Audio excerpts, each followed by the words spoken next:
नमश्च श्रीरूपं साग्रजातं सहगं रघुनाथान्वितं तं सजीवं साद्वैतं सावधूतं परिजनसहितं कृष्णचैतन्यदेवं श्रीराधा कृष्णपादान् सहगं ललिता श्रीविशाखान्वितांश्च।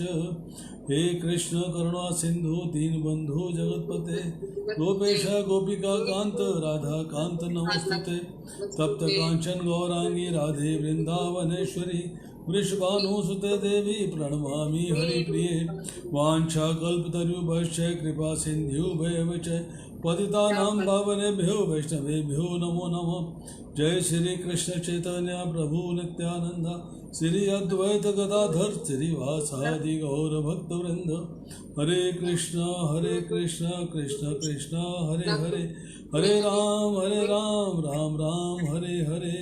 नमो विष्णुपादाय कृष्ण प्रेष्ठाय भूतले श्रीमते भक्ति वेदांत स्वामी नीति नामिने। नामस्ते सरस्वती देवे गौरवाणी प्रचारिणे निर्विशेषा शून्यवादी पाशाति देश तारिणे।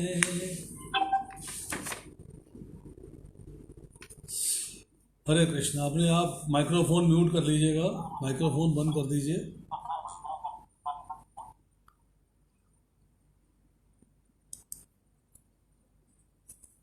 आज पहले 10 मिनट में बात होगी भगवत गीता का बैकग्राउंड, कि भगवत गीता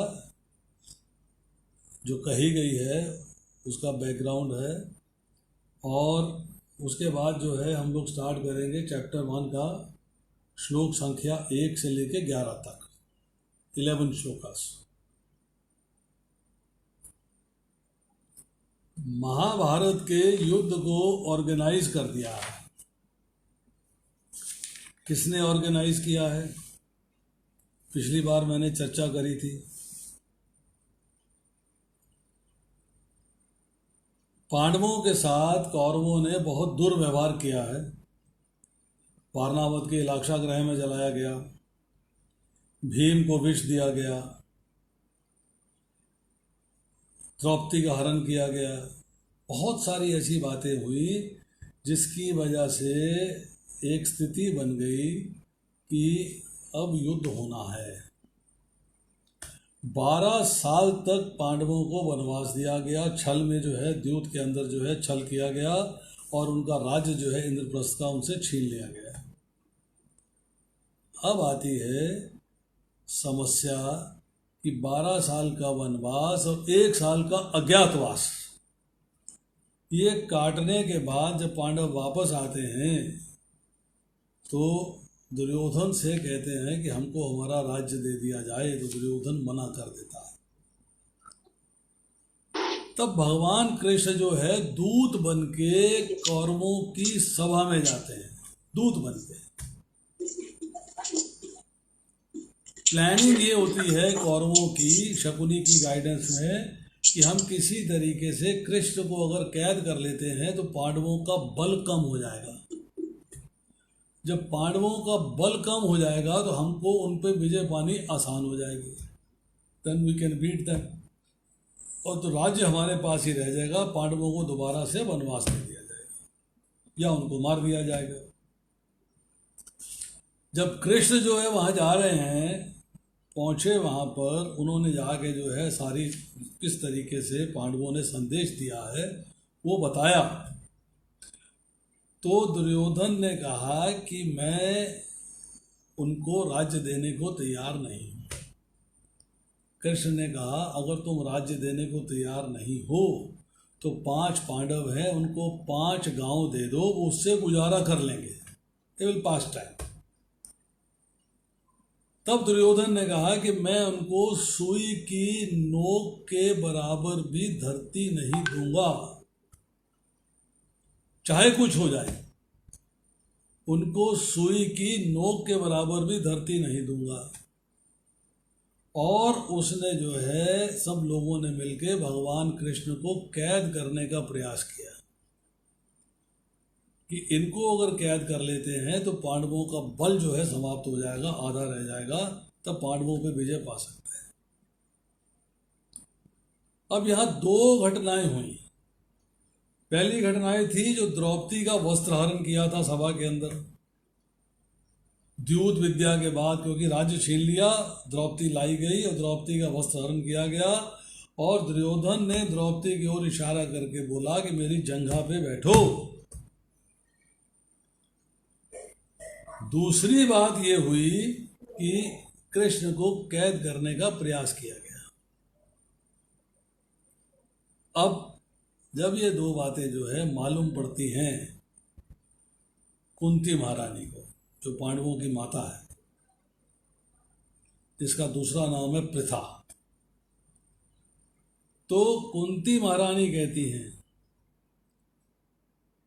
एत धनंजय वाच्यो नित्योद्युक्तो वृकोदरा यथार्थम क्षत्रिया सूते तस्य कार्य जयता, कि तुम अर्जुन तथा युद्ध के लिए हमेशा लालायित रहने वाले, उद्यत रहने वाले भीम से कहना कि जिस कार्य के लिए क्षत्रिय माता पुत्र उत्पन्न करती है वो कार्य पूरा करने का अब समय आ गया है। अब समय आ गया है। क्या समय आ गया है? कि युद्ध होगा। तो युद्ध की अनाउंसमेंट जो है वो कुंती महारानी ने करी। अब अनाउंसमेंट तो हो गई है, पर पूरे युद्ध के मुख्य पात्र जो है भगवान कृष्ण है। अब सवाल ये है कि भगवान कृष्ण को किस तरफ से युद्ध करना है, नंबर एक, और उनकी जो यादवा सेना है, यादवों की सेना है, जिसको कि नारायणी सेना भी कहते हैं, वो किसकी तरफ से युद्ध करेगी। क्योंकि संबंधी अर्जुन भी हैं, युधिष्ठिर भी हैं, और संबंधी इनडायरेक्टली दुर्योधन भी हैं, क्योंकि कृष्ण जो है वो कुंती महारानी के भाई के पुत्र हैं। अब आया सवाल कि सहायता मांगनी चाहिए, तो द्वारका में जाके दुर्योधन जो है पहले पहुंचे और उनके सराहने बैठ गए। चौकी रखी थी, एक चौकी में जाके बैठ गए। उसके बाद अर्जुन पहुंचे तो उनके लिए कोई चौकी नहीं थी, वो भगवान कृष्ण के जहाँ लेटे हुए थे उस बेड के नीचे जमीन के ऊपर बैठ के पैरों के पास। अब लीला चल रही है, भगवान को पता है मुझे क्या करना है, क्या होना उन्हें ये भी पता है, क्या करना है मुझे ये भी पता है। अब उन्होंने जो है जैसे निद्रा से बाहर आए, और निद्रा से बाहर आने के बाद उन्होंने ये कहा, अर्जुन तुम आज यहाँ कैसे? बोले भगवान युद्ध स्टार्ट होने वाला है, मैं आपसे सहायता मांगने के लिए आया। अच्छा बताओ क्या चाहते हो? तो दुर्योधन बोला, हे कृष्ण मैं इनसे पहले आया हुआ हूं, तो पहले मेरा अधिकार बनता है मांगने का, पर ऑफर क्या है? ऑफर बताइए। तो जब ऑफर की बात आई तो भगवान ने कहा, देखो भाई, क्योंकि बलराम जी से उनकी बात हो चुकी थी, बलराम जी ने कहा था तुम युद्ध में पार्टिसिपेट नहीं करोगे। तो भगवान ने कहा कि मैं जो है युद्ध के अंदर एक्टिव पार्टिसिपेशन नहीं करूंगा, निहत्था रहूंगा, कोई शस्त्र नहीं उठाऊंगा, मैं कोई शस्त्र नहीं उठाऊंगा। अच्छा, दूसरी तरफ मेरी एक अक्षौहिणी नारायणी सेना, यादवों की सेना रहेगी, जो कि शस्त्र और अस्त्र के साथ युद्ध में पार्टिसिपेट करेगी। अब भगवान ने अर्जुन से कहा कि तुम मांगो, क्या मांगते हो? तो दुर्योधन बोला कि पहले मैं आया, मुझे पहले मांगने का अधिकार दीजिए। तो भगवान ने कहा कि देखो अर्जुन तुमसे छोटा है, नंबर एक, नंबर दो, मैंने इसको पहले देखा है, तो पहला अधिकार अर्जुन का बनता है, पहला अधिकार तुम्हारा नहीं है, इसलिए तुम बाद में मांगना, पहले अर्जुन को मांग लेना। अब अर्जुन की बारी आई तो अर्जुन ने कहा, भगवान मेरे मन में बहुत दिन से ये विचार था कि अगर कभी युद्ध हो, जिसकी मुझे उम्मीद थी क्योंकि बहुत सारी दुर्घटनाएं हो रही थी, तो मेरे मन में ये विचार था कि अगर युद्ध होता है तो आप मेरे रथ के सारथी बने, आप मेरा रथ चलाएं। भगवान ने कहा देख लो, मैं शस्त्र नहीं उठाऊंगा, कोई अस्त्र नहीं, कोई शस्त्र नहीं, युद्ध में पार्टिसिपेट नहीं करूंगा, युद्ध में मैं किसी तरीके की कोई हेल्प नहीं करूंगा तुम्हारी। तो अर्जुन ने कहा मुझे स्वीकार है। तो दुर्योधन की बाँछें खिल गई, खुश हो गया। अरे ग्वाले को लेके कौन जाएगा जो निहत्था है, लड़ाई नहीं लड़ेगा, जब मेरे पास तो एक अक्षौनी सेना आ गई है, मेरे लिए बहुत है। अब प्रश्न ये है कि एक अक्षौनी सेना कितनी होती है? 21,870 उसमें रथ होते हैं, 21,870 उसके अंदर हाथी होते हैं, 65,610 उसमें घोड़े होते हैं, और 1,09,350 पैदल सैनिक होते हैं।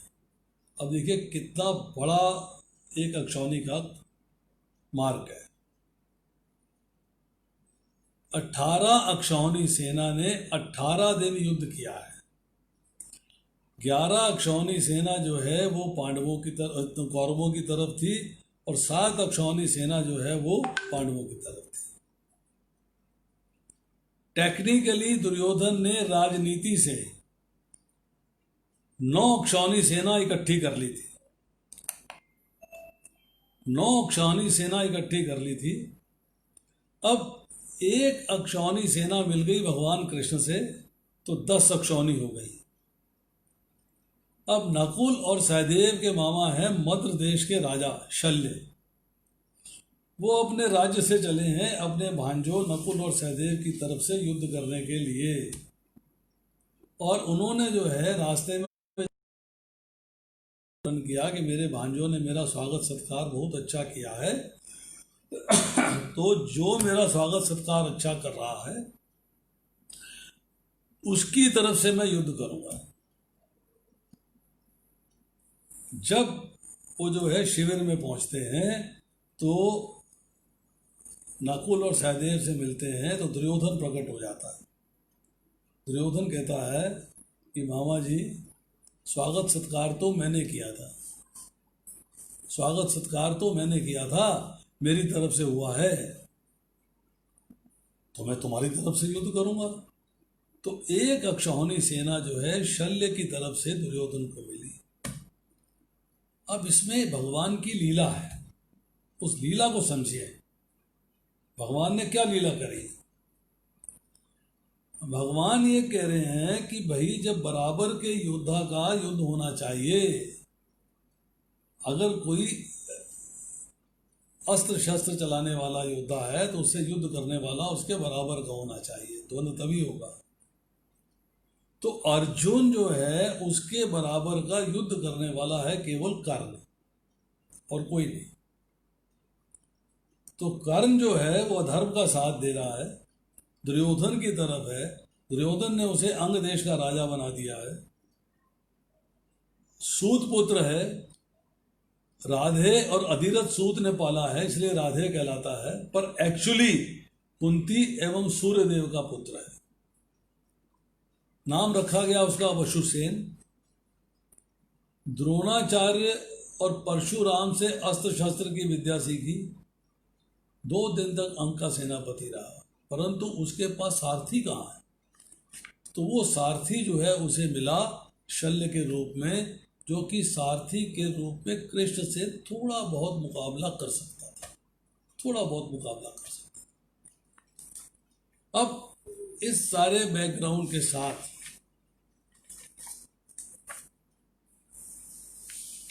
ये जो भीष्म पर्व के अंदर 25वें अध्याय से लेके 42वें अध्याय तक भगवत गीता है, अब उस भीष्म पर्व के अंदर जब चर्चा चलती है तो युद्ध कैसे हुआ, कितने दिन हुआ, कौन कौन हताहत हुआ, कौन रथी था, कौन अधिरथी था, कौन महारथी था, वगैरह वगैरह सारी चर्चाएं, अर्जुन के क्या कंफ्यूजन थे, अर्जुन ने क्या प्रश्न किए, भगवान ने क्या उत्तर दिए, बहुत सारी चर्चाएं जो हैं वो भीष्म पर्व के भगवत गीता वाले संदर्भ में आती है।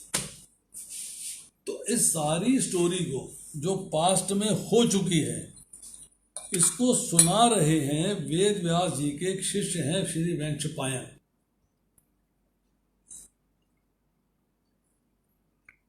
वैशंपायन।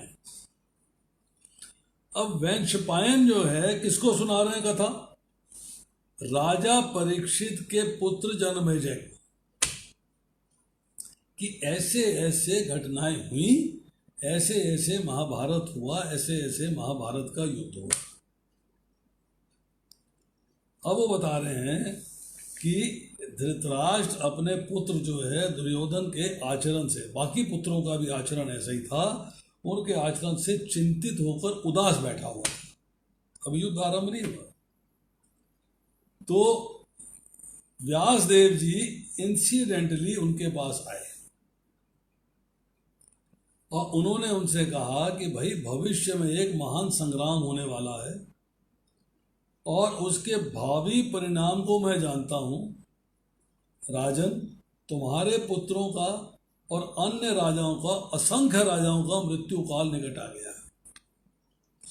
वे संग्राम में, लड़ाई में लड़ भिड़कर आपस में मरने मारने को तैयार हैं। भगवान श्री कृष्ण की इच्छा शक्ति काल का खेल समझकर आप मन में शोक नहीं करो। एडवाइस दे रहे हैं, राय दे रहे हैं कि आपको शोक नहीं करना है, परंतु अगर आपका मन है कि संग्राम में युद्ध कैसे हो रहा है तो मैं आपको दिव्य नेत्र दे सकता हूं, दिव्य दृष्टि। अब दिव्य दृष्टि जो है वो ऐसा नहीं था कि टीवी चल रहा है और उसके अंदर बैठ के संजय सारी कथा सुना रहे हैं। अब सुनिए, धृतराष्ट्र ने कहा, हे भगवान, अपने कुटुंबियों को मरता देखकर उनकी संहार की जो लीला होगी मैं अपने नेत्रों से नहीं देखना चाहता। सारा जीवन मैंने नहीं देखा, मैं अंधा रहा हूं, तो अब मैं अपने नेत्रों से ये क्यों देखूं, किस लिए देखूं? किंतु मैं युद्ध का पूरा वृतांत सुनना चाहता हूं। आई वॉन्ट टू हियर, मैं सारी बातें सुनना चाहता हूं। अब मुझे आप बताओ कि सारी बातें मैं कैसे सुन सकता हूं, इसकी कृपा करो आप। तो उन्होंने कहा कि अगर तुम देखना नहीं चाहते हो तो किसी को बताओ जिसको मैं दिव्य दृष्टि दे दूं और वो देख के तुम्हें सुना दे। After all somebody has to see, किसी को तो देखना ही पड़ेगा तभी तो सुना पाएगा। तो उन्होंने कहा कि मेरे सारथी है महर्षि गल्वगन के पुत्र संजय। संजय ने राग और द्वेष आदि जो दोष हैं उन पे विजय पा रखी है, जीता हुआ। हितात्मना प्रशांत से समाहिता परमात्मा, उसने सब कुछ जीता हुआ।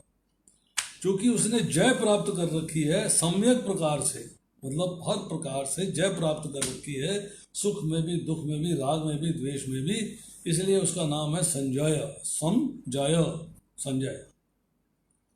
तो उसकी ओर देख के जो है धृतराष्ट्र ने कहा व्यासदेव जी से कि इनको आप जो है दिव्य दृष्टि दे दीजिए, दिव्य दृष्टि इनको दे दीजिए।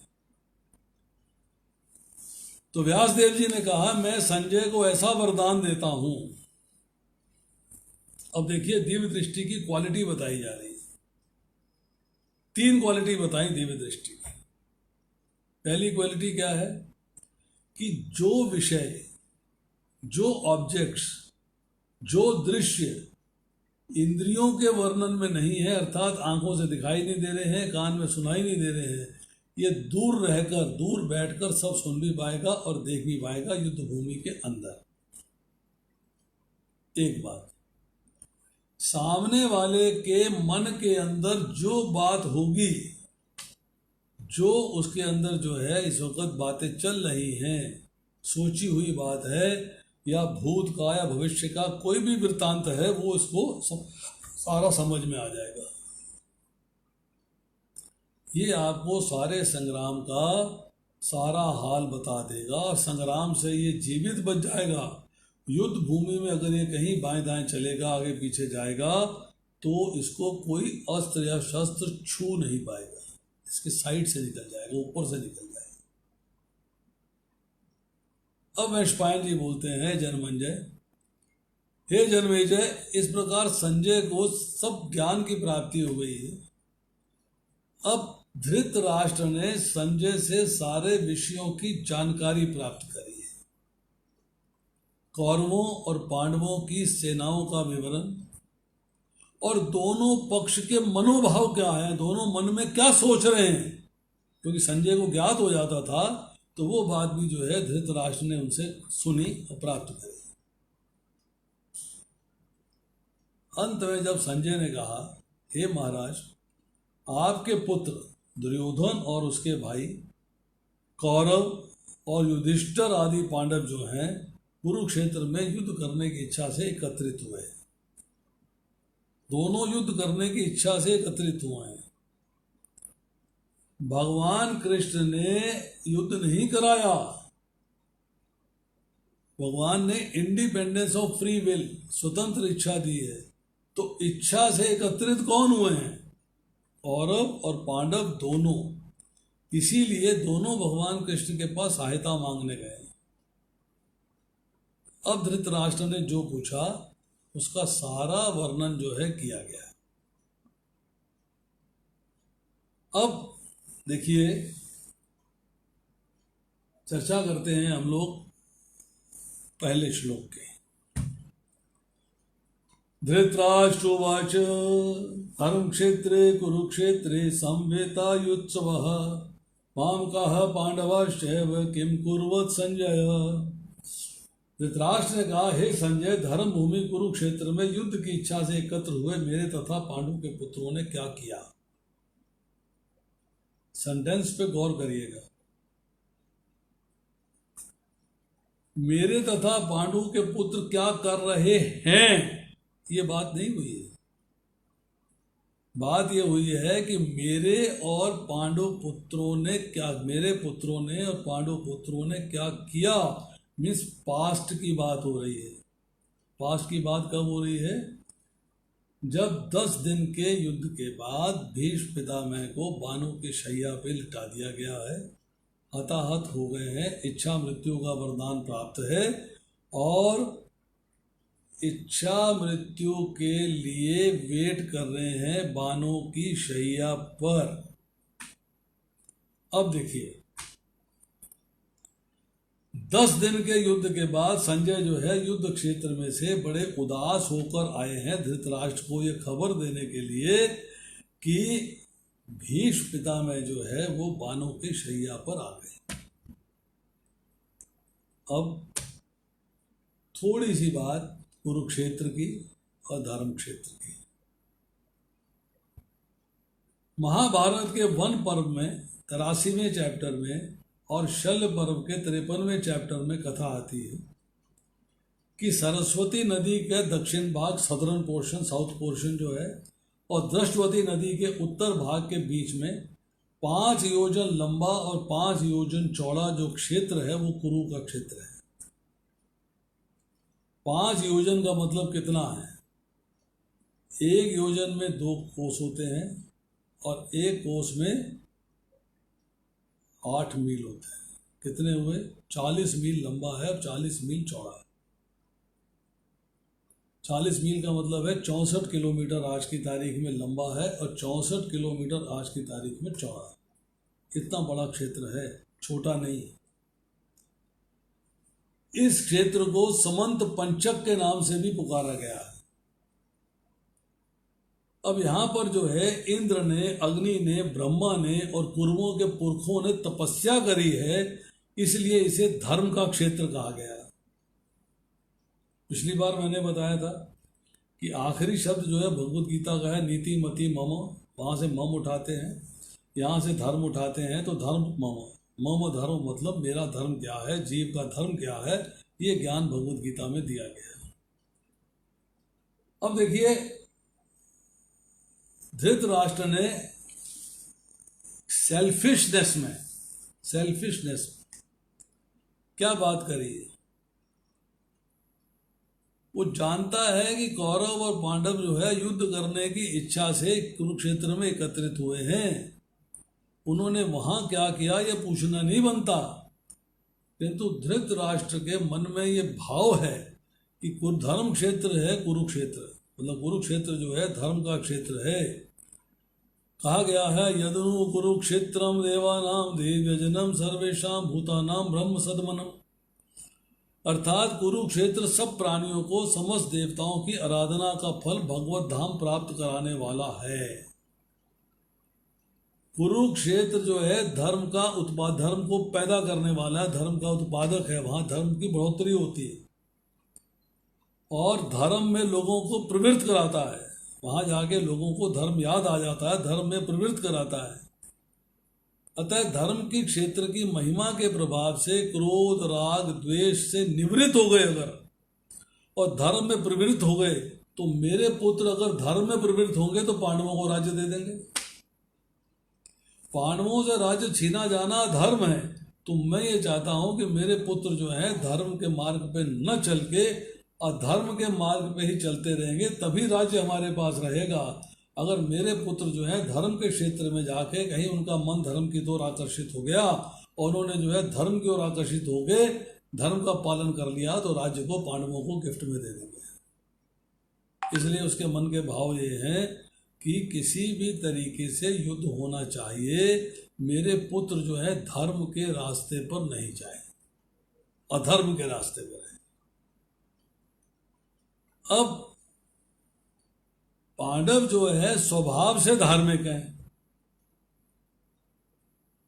अब बंधु बांधवों की हिंसा करनी अनुचित है, यह भाव आ सकता है, तो संधि भी हो सकती है। परंतु धृतराष्ट्र के मन में जो एक डाउट है कि संधि ना हो जाए, इसलिए वो प्रश्न करता है कि मेरे और पांडु के पुत्रों ने क्या किया, अब मुझे डिटेल्स बताओ। जबकि अगर हम पास्ट में जाएं तो वंशपायन जी जन्मेजय को बता रहे हैं कि युद्ध के पहले अपनी सेना के सेनापति का चुनाव किया है, और पांडवों के सेनापति हैं धृष्टद्युम्न और कौरवों ने चुनाव किया है भीष्म का, उनके सेनापति हैं भीष्म। अब जब सेनापतियों का चुनाव हो गया, सेना इकट्ठी हो गई, तब कुरुक्षेत्र में आके पड़ाव डाला गया। कौरव पक्ष में जो सेना का संगठन किया गया है और दुर्योधन ने भीष्म को प्रधान सेनापति बना दिया। अब प्रधान सेनापति बनाने के बाद, प्रधान सेनापति का मतलब है अब उसे पूर्ण सेना का ज्ञान है कि कौन रथी है कौन अथिरथी है, दोनों में क्या भेद है क्या नहीं है, उसके पास पूर्ण सेना का ज्ञान है। तो यहाँ थोड़ी सी चर्चा आती है कि महारथी जो है 10,000 लोगों को कंट्रोल करता है, धनुर्धारी योद्धा। अतिरथी जो है असंख्य योद्धाओं को कंट्रोल करता है। रथी 1,000 योद्धा को कंट्रोल करता है, और अर्धरथी 1,000 से कम योद्धा को कंट्रोल करता है। महाभारत के उद्योग पर्व में इसका चर्चा है।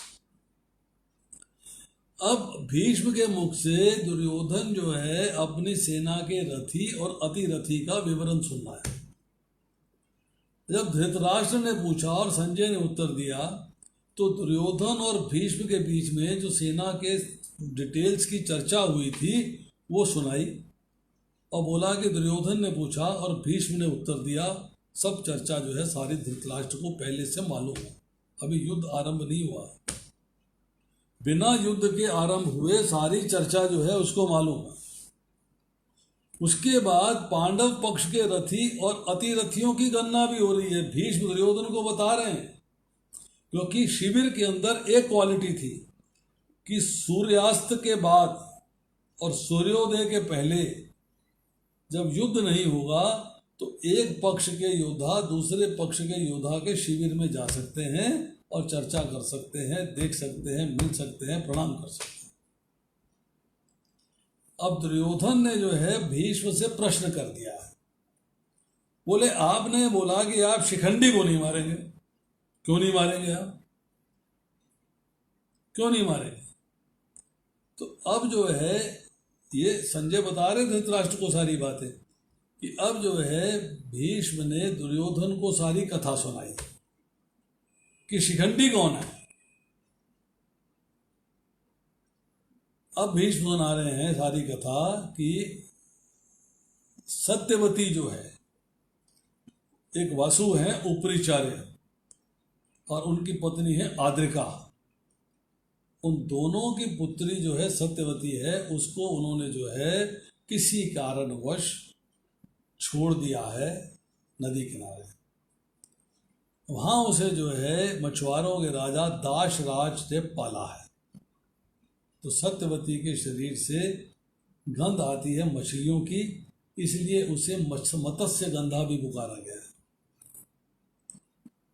अब एक बार जो है महर्षि पराशर, जो कि व्यासदेव के पिता है, वो उनके एरिया में चले जाते हैं और वहाँ जाके नदी पार करने के लिए रिक्वेस्ट करते हैं। तो दाशराज अपनी पुत्री सत्यवती से कहते हैं कि पराशर मुनि को नदी पार करा दें। बहुत सुंदर थी। महर्षि पराशर आकर्षित हो गए। उसने कहा कि मैं तुमसे समागम करना चाहता हूँ, गंधर्व विवाह करना चाहता हूँ। तो उसने कहा मेरे शरीर से तो दुर्गंध आती है, मछली की दुर्गंध आती है, मैं कैसे आपसे मिलूंगी। तो उन्होंने कहा कि आप, ऐसा है कि मैं तुम्हारी दुर्गंध को सुगंध में बदल देता हूं, मैं तुम्हारी दुर्गंध को सुगंध में बदल देता हूं। तो उन्होंने दुर्गंध को सुगंध में बदल दिया। समागम हुआ, उससे हुए व्यासदेव जी का प्राकट्य। उनको एक द्वीप पे छोड़ दिया गया, इसीलिए द्वैपायन भी कहलाया जाता है।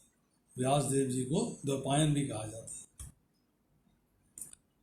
अब कह रहे हैं कि व्यासदेव जी को, अब सत्यवती जो है उसकी शादी होती है शांतनु से। कोई शांतनु महाराज जो हैं कौरवों के राजा हैं, और वो जब नदी किनारे आते हैं, सत्यवती सुंदर है, शरीर से सुगंध आ रही है, उससे आकर्षित हो जाते हैं। तो उससे कहते हैं कि मैं तुमसे विवाह करना चाहता हूँ। तो उसने कहा मेरे पिता से बात कर लो। तो दाशराज से जब बात होती है तो दाशराज कहते हैं कि मैं अपनी पुत्री का विवाह उससे करूँगा जो इसको प्रॉपर सम्मान देगा। तो शांतनु कहते हैं कि इसके सम्मान की क्या रिक्वायरमेंट है, कैसे सम्मान मिलेगा।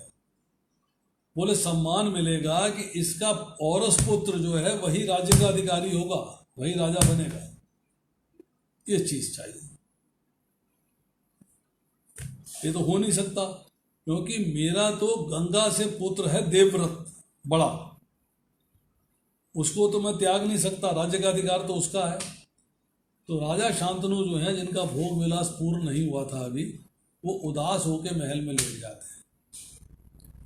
सूर्यवंशी जिससे रामचंद्र जी आए हैं और चंद्रवंशी जिससे महाभारत की कथा चल रही है, इनकी एक दोनों में क्वालिटीज हैं। चंद्रवंशी जो है भोग विलास के प्रति आकर्षित है, चाहे राजा याति हो और चाहे शांतनु हो, कोई भी हो, भोग विलास के प्रति आकर्षित है। देवव्रत जो है आते हैं बाहर से, तो देखते हैं कि पिता जो है को भवन में लेटे हुए हैं, बड़े उदास हैं, बड़े मायूस हैं।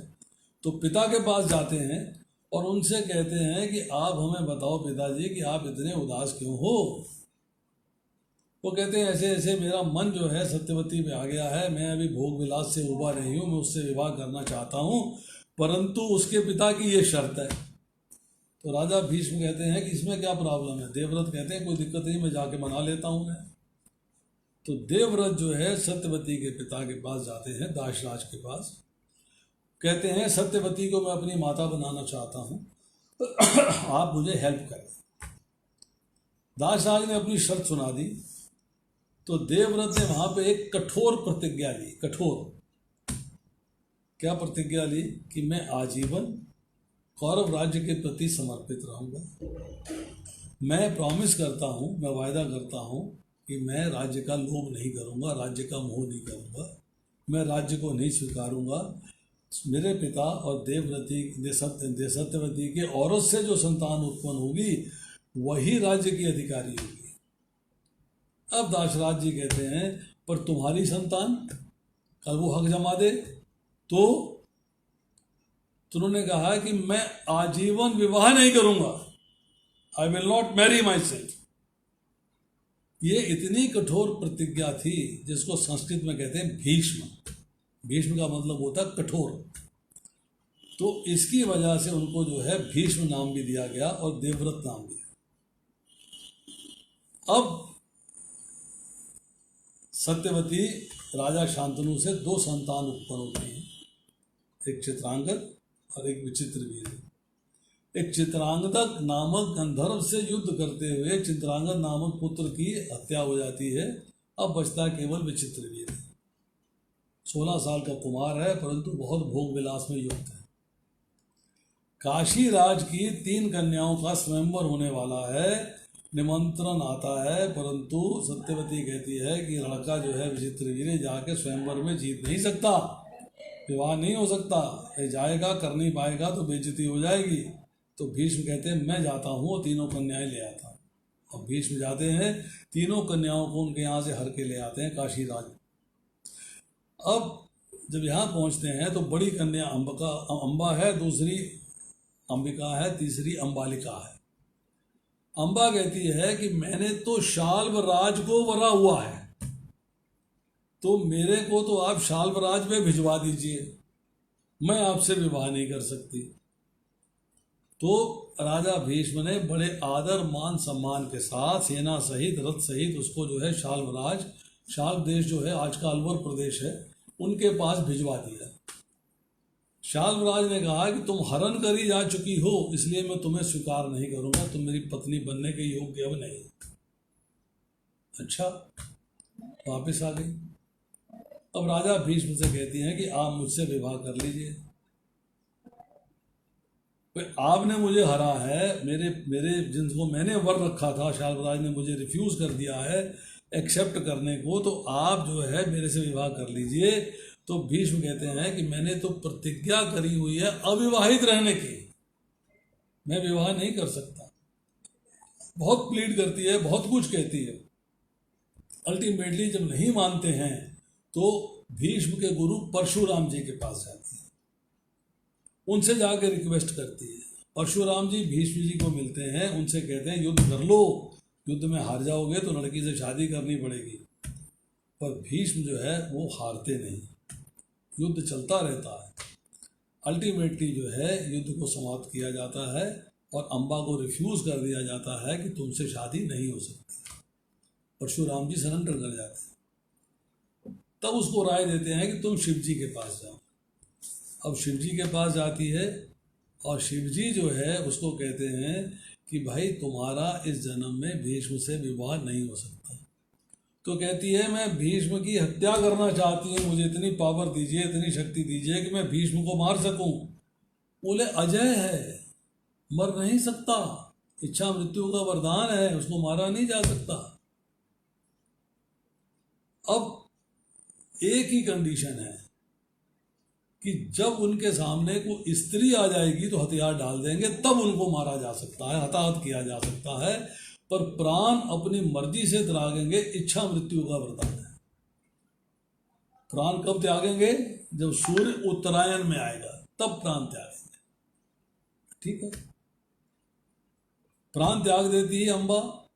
अगले जन्म में राजा द्रौपद के यहाँ जो है शिखंडिनी बन के जन्म लेती है।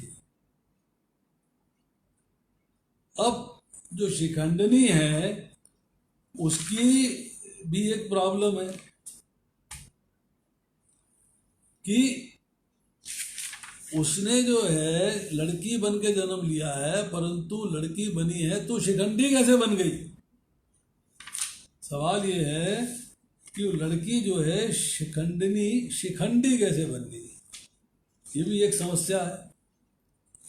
अब उसका हल क्या निकला कि राजा द्रुपद ने शिव जी की पूजा करी है, उनकी आराधना करी है, तो शिव जी ने प्रकट होके वरदान दे दिया है पुत्री प्राप्त हो। तो राजा द्रुपद कहते हैं देखो जी ऐसा है भगवान, आप प्रकट हुए हो तो मुझसे पूछो मुझे क्या चाहिए। सिस्टम यही है, क्योंकि मैंने आपकी पूर्ण तरीके से ठीक तरीके से तपस्या करी है, आराधना करी है, पूजा करी है, तो आपको पूछना पड़ेगा। शिव जी कहते हैं भाई अब तो हो गया, अब बताओ क्या किया जाए। बोले आप इसका निवारण करिए। बोला इसका निवारण ये है कि यही लड़की जो है बड़ी होकर लड़का बन जाएगी, प्रॉमिस हो गया। अब उसको जो है लड़की की तरह ट्रेनिंग दी गई है, लड़की की तरह ट्रेनिंग दी गई है। यस, आपकी ट्रेनिंग लड़की की तरह नहीं, लड़के की तरह होगी। अब बड़ा होता है तो दशार्न देश के राजा हैं हिरण्यवर्मा, उसके साथ जो है उसकी लड़की के साथ शादी कर दी जाती है। लड़की जब अंतःपुर में मिलती है तो देखती है मेरी शादी तो लड़की के साथ कर दी गई, तो अपने पिता को गुप्त संदेश भेजती है कि हमसे धोखा हो गया है, शादी जो है लड़की के साथ कर दी गई है। तो हिरण्यवर्मा जो है द्रुपद पे चढ़ाई कर देते हैं। अब शिखंडनी जो है परेशान है कि मेरी वजह से हत्याएं होंगी, मेरी वजह से युद्ध होगा, मेरी वजह से चढ़ाई हो गई है, तो वो घर को त्याग के वन में चली जाती है। जब वन में जो है बैठी हुई है उदास एक पेड़ के नीचे, तो वहां से यक्षों के राजा जो है स्थूनाकर्ण वो वहां से पास होते हैं और उसको पूछते हैं बिटिया तुम यहाँ क्यों बैठी हो? तो रोने लगती है, अपनी व्यथा सुनाती है। तो कहते हैं अच्छा कोई बात नहीं, मैं तेरा हल कर देता हूँ, 1 वर्ष के लिए अपना पुरुषत्व तुम्हें दे दूंगा, तुम्हारा अस्तित्व मैं ग्रहण कर लूंगा। एग्री हो गया बात, पुरुष बन के लौट आई, नाम हो गया शिखंडी। शिखंडनी से शिखंडी हो गई। हिरण्यवर्मा की लड़की ने कहा अरे मुझे कैसे धोखा हो गया, तो लड़का है, लड़की थोड़ा तो लड़का है। पिता को संदेश भेज देती है कि हमारी शादी लड़के से हुई है, आप युद्ध ना करिए, वापस चले जाइए। 1 वर्ष बीतता है तो वही शिखंडी जो है अब वापस जाता है यक्षों के राजा के पास। इस दौरान में जो यक्षों के सुपर किंग है कुबेर, वो आते हैं स्थूनाकर्ण से मिलने के लिए और उससे देखते हैं कि स्थूनाकर्ण उनको प्रणाम करने नहीं आ रहा, महल में प्रणाम करने नहीं आ रहा। जब पता करते हैं तो मालूम पड़ता है कि उस वक्त अस्तित्व ग्रहण कर चुका है, स्त्री सुलभ लज्जा से आपको प्रणाम करने नहीं आया। तो कुबेर जो है सारी स्टोरी सुनते हैं, उसको श्राप देते हैं कि तुम जीवन भर स्त्री रहोगे, तुम पुरुष नहीं बन सकते, तुम पुरुष नहीं बन सकते, तो जीवन भर स्त्री हो गए। तो वही शिखंडिनी जो है शिखंडी बनी। और ये जो ज्ञान है, ये जब पांडवों ने जो कि शाम को शिविर में गए और भीष्म पितामह को प्रणाम किया और उनसे पूछा कि आप अपनी मृत्यु का कारण बता दीजिए, तो भीष्म पितामह कहते हैं कि मेरे सामने जब युद्ध के मैदान में कोई स्त्री आ जाएगी तो मैं हथियार रख दूंगा, तब तो मुझे हताहत कर सकते हो। तो बोले स्त्री कौन है? बोले शिखंडनी। बोले वो तो शिखंडी है। बोले नहीं, उसका जन्म स्त्री के रूप में हुआ था, मैं उसे स्त्री ही मानता हूं। बड़ी खेल है।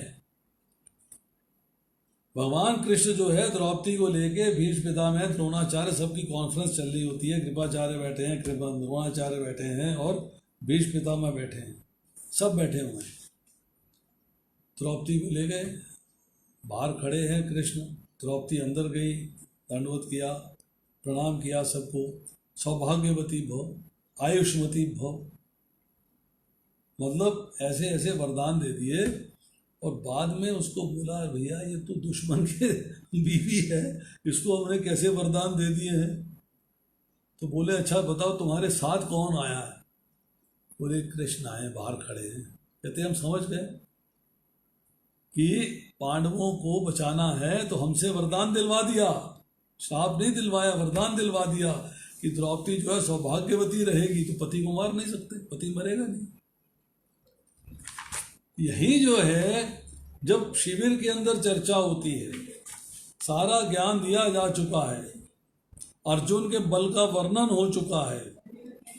अब अर्जुन अपने शिविर में आ गया है और दुर्योधन अपने शिविर में भीष्म जी से पूछता है कि आप बताइए युद्ध कितने दिन में समाप्त कर देंगे आप?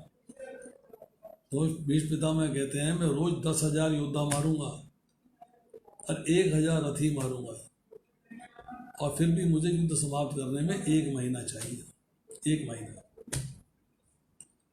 द्रोणाचार्य से पूछते हैं, बोले मैं भी 1 महीना लूंगा। कृपाचार्य से पूछते हैं, बोले मैं तो इतना शस्त्र ज्ञाता नहीं हूं, मेरे को 2 महीने लगेंगे युद्ध समाप्त करने। अश्वत्थामा से पूछते हैं, बोले 10 दिन। कर्ण से पूछते हैं, बोले 5 दिन। तो भीष्म को हंसी आ गई। बोले जब अर्जुन सामने आएगा ना तब पता लगेगा 5 दिन में कैसे समाप्त करते हो। अब ये सारी बातें जो है पता लगती हैं युधिष्ठिर महाराज को। युधिष्ठिर महाराज वरीड हैं, टेंशन में आ गए, अपने शिविर में आए और आगे जो है पूछते हैं अपने भाइयों से, अर्जुन तुम बताओ कि तुम युद्ध कितने दिन में समाप्त कर दोगे। अर्जुन कहता है 1 क्षण में, 1 क्षण में, क्योंकि मेरे पास शिव जी का दिया हुआ पाशुपतास्त्र है, वो चलाऊंगा, 1 क्षण में युद्ध समाप्त हो जाएगा। तो क्षण कितना बड़ा है। अब कमल का पत्ता लीजिए, कमल के पत्ते को सुई से टच कीजिए, 1 क्षण हो गया। पत्ते के पार अंदर गई सुई, 2रा क्षण हो गया। पत्ते के बाहर निकली, 3रा क्षण हो गया। इतने कम समय में अर्जुन जो है युद्ध समाप्त करने के लिए तैयार है। अब कौरवों की सेना, पांडवों की सेना युद्ध भूमि में प्रस्थान कर रही है। शिविर स्थापना हो चुकी है, युद्ध के नियमों का वर्णन हो चुका है। बराबर के योद्धा से लड़ना पड़ेगा, सूर्यास्त के बाद युद्ध नहीं होगा, सूर्योदय से पहले युद्ध नहीं होगा, और बहुत सारी बातें जो हैं चर्चाएं हुई। अब संजय की नियुक्ति हो चुकी है। अब वंशपायन जी बता रहे हैं कि वहाँ पर अनिष्ट सूचक उत्पात हो रहे हैं। आंधी चल रही है, तूफान आ रहा है, तेज बारिश हो रही है, उल्लू बोल रहे हैं, गीदड़ बोल रहे हैं, मतलब अजीब अजीब सी चीज़ें आ रही हैं। भूमि के गुणों का वर्णन होता है, सब कुछ।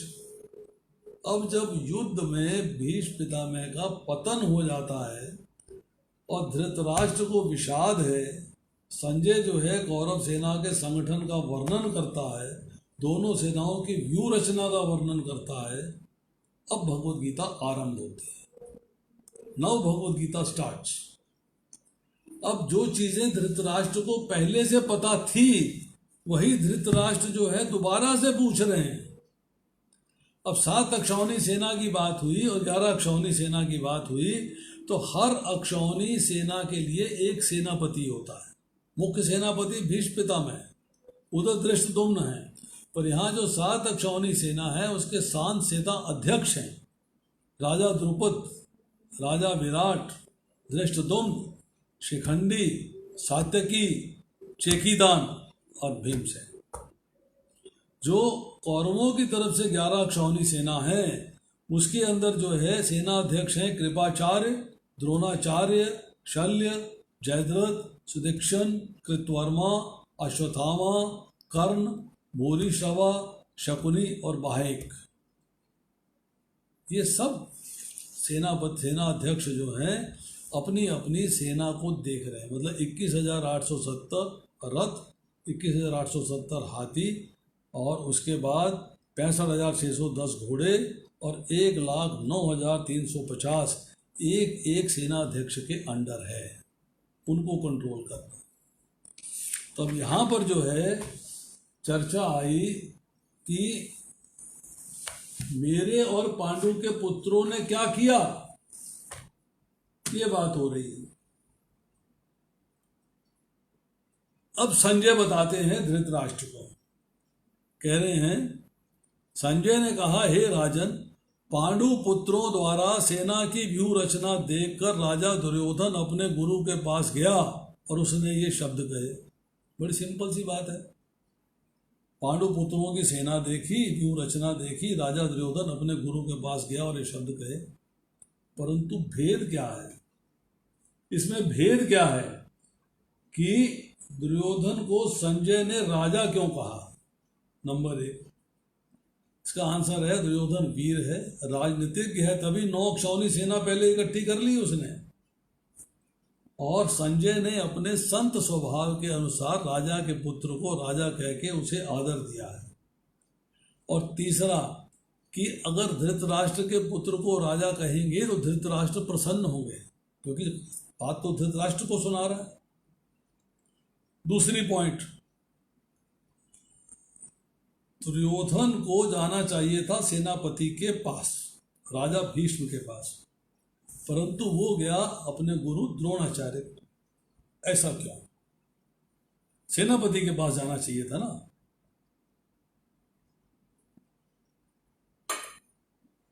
उसका कारण ये है कि दुर्योधन जानता है कि भीष्म ने आजीवन कौरव सेना कौरवों के प्रति समर्पित रहने का प्रण लिया हुआ है, वचन दिया हुआ है, वायदा किया हुआ है।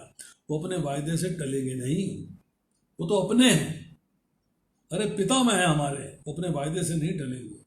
परंतु द्रोणाचार्य वो एक तो भीष्म को परामर्श दे सकते हैं क्योंकि गुरु का पद है उनके पास, और दूसरा अगर भीष्म को अगर अपनी जगह छोड़नी पड़ जाती है तो सेना में भगदड़ मच जाती है। तो द्रोणाचार्य अगर बाएं दाएं हो भी जाते हैं तो भगदड़ नहीं मचती। तीसरी बात कि द्रोणाचार्य का मान और सम्मान किया जा रहा है। द्रोणाचार्य ने ब्रह्मास्त्र की विद्या अर्जुन को भी दी है और अपने पुत्र अश्वत्थामा को भी दी है, परंतु ब्रह्मास्त्र को लौटा लेने की विद्या केवल अर्जुन को दी है, अपने पुत्र अश्वत्थामा को नहीं दी। तो इसलिए जो है दुर्योधन के मन में एक शंका है, ऐसा ना हो कि द्रोणाचार्य कहीं अपने वचन से पलट जाएं और पांडवों से जो कि प्रेम करते हैं पांडवों के पक्ष में चले जाएं, तो हमारे लिए मुश्किल पैदा हो जाएगी। तीसरा श्लोक कहते हैं,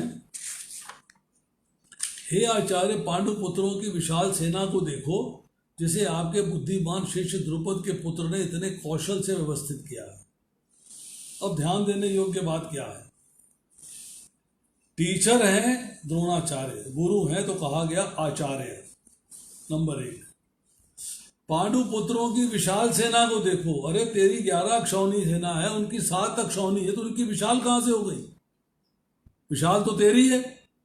परंतु पांडवों ने सेना की व्यवस्था इस तरीके से की है कि वो सेना विशाल दिखाई देती है, बड़ी दिखाई देती है। तीसरा, एक शब्द इसमें इस्तेमाल हुआ है जिसको ध्यानपूर्वक समझना चाहिए, व्यूढ़ाम द्रुपद पुत्रेण। अरे तुम दृष्टद्युम्न कह दो, सेनापति कह दो, कुछ कह दो, तुम वहां पर जो है द्रुपद का पुत्र जो है दृष्टद्युम्न का चर्चा क्यों कर? दृष्टद्युम्न नाम नहीं लिया, द्रुपद पुत्रेण, द्रुपद का पुत्र। क्यों?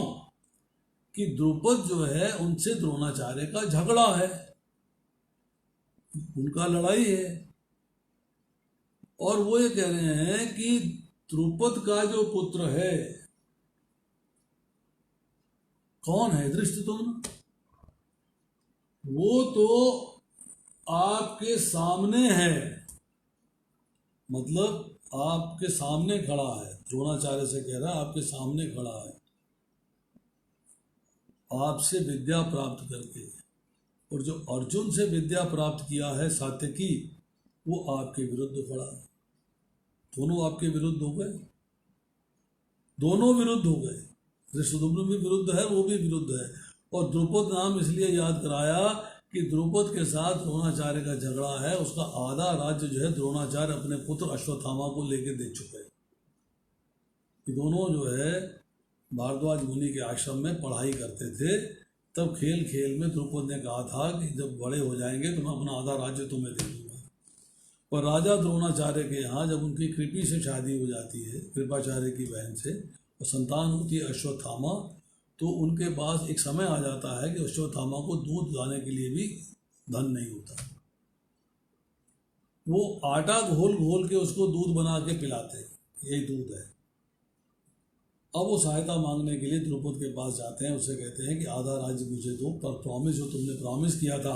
तो राजा द्रुपद उनको फटकार देते हैं, हड़का देते हैं, भगा देते हैं कि अमीर में और गरीब में दोस्ती नहीं हो सकती, राजा और प्रजा में मित्रता नहीं हो सकती, जाओ।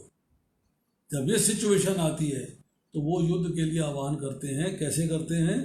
वो कौरवों के पास आके शिक्षा देने के लिए शिक्षक का पद अर्थात गुरु का पद स्वीकार करते हैं।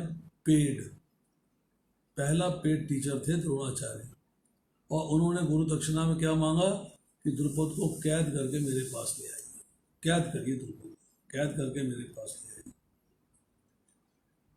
तो यहां पर चर्चा आ रही है कि आचार्य तो दोनों के हैं परंतु फेवर पांडवों को नहीं करे, ऐसा जुगाड़ होना चाहिए, बराबर का व्यवहार होना चाहिए। चौथे श्लोक में चर्चा आती है, इस सेना में भीम तथा अर्जुन के समान युद्ध करने वाले अनेक वीर धनुर्धर हैं, यथा महारथी युधान, विराट तथा द्रुपद। यहाँ भीम की चर्चा आई, 10,000 हाथियों का बल है। अर्जुन की चर्चा आई, उस जैसा धनुर्धारी कोई नहीं है, अनेक वीर हैं। और युधान, विराट और द्रुपद की बात आ रही है। एक शब्द आया है इसमें, अत्र शूरा महेश्वासा। ईश्वास कहते हैं धनुष को और महेश्वासा कहते हैं महान धनुष को, कि महान धनुष है उनके पास। युधान जो है उनका दूसरा नाम है, यादव वंश के हैं, राजा शनि के पौत्र हैं। विराट नगर के राजा के यहाँ इन्होंने अज्ञातवास काटा था। 1 साल 12 साल का वनवास काटने के बाद 1 साल का अज्ञातवास काटा था। मत्स्य देश के राजा हैं और इनकी पुत्री है उत्तरा, जिसका विवाह ये अर्जुन से करना चाहते थे, क्योंकि उन्हें नृत्य सिखाता था। जब अर्जुन ने कहा कि नहीं, ये मेरी पुत्री के समान है, मेरे पुत्र अभिमन्यु से इसका विवाह कर दिया जाए, तो उत्तरा का विवाह अभिमन्यु से किया गया। उनसे पुत्र प्राप्त हुए परीक्षित महाराज। राजा विराट के 3 पुत्र थे, उत्तर, श्वेत और शंख, जिनको द्रोणाचार्य ने मार दिया।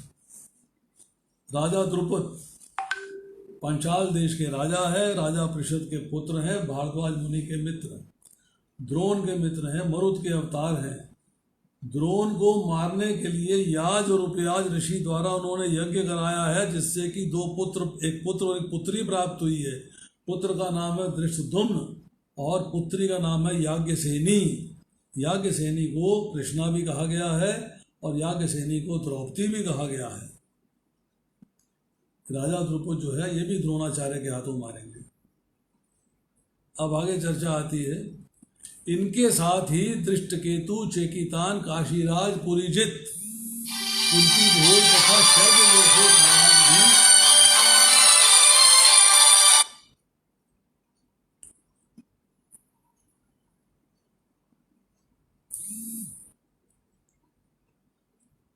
भी दृष्टकेतु, चेकितान, काशीराज, पुरुजित, कुंती भोज तथा शैव्य जैसे महान शक्तिशाली योद्धा भी हैं।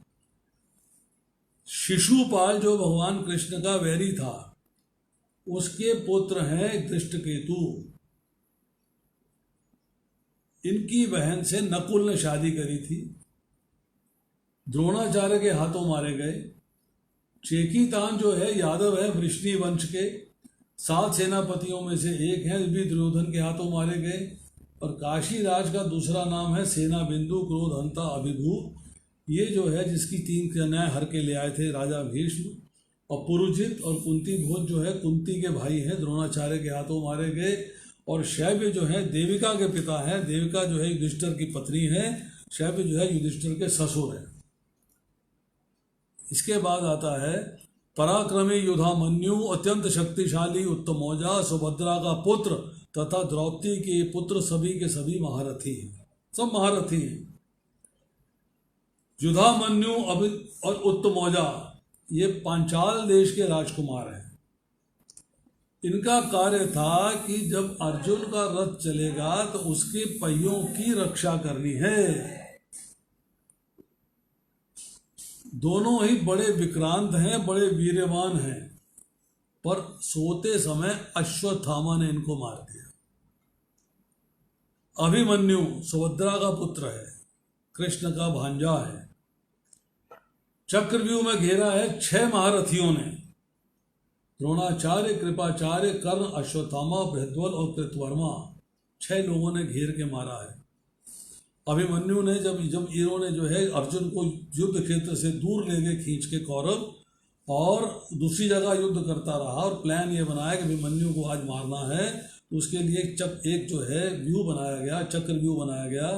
तो उसको भेदे कौन? अर्जुन के सिवा कोई भेदने की कला नहीं जानता था, ना निकलने की कला जानता था। अभिमन्यु ने कहा कि मेरी माता एक बार जो है कथा सुन रही थी और सुनते सुनते सो गई थी, तो भेदन का रास्ता तो मुझे आता है, निकलने का नहीं आता। तो तब जो है पांडवों ने कहा बेटा तुम चले जाओ, तुम भेज दो, हम जो है तुमको वहां से निकाल लाएंगे। तो दुशासन के पुत्र ने गदा से इनके सिर के ऊपर वार किया है और ये मारे गए। द्रौपदी के 5 पुत्र हैं, युधिष्ठिर से प्रतिविंध्य, भीमसेन से सुतसोम, अर्जुन से श्रुतकर्मा, नकुल से शतानीक और सहदेव से श्रुतसेन। इनको भी रात्रि में सोते हुए अश्वत्थामा ने मार डाला। अब द्रोणाचार्य जो हैं उनकी माता है एक अप्सरा धृताक्षी, पिता है महर्षि भारद्वाज, और इन्होंने अस्त्र और शस्त्र की विद्या प्राप्त करी है महर्षि अग्निवेश से और महर्षि परशुराम से। बृहस्पति के अवतार कहलाते हैं, कृपि के पति हैं, अश्वत्थामा के पिता हैं। बाकी बात मैं इसकी आपको बता चुका हूँ।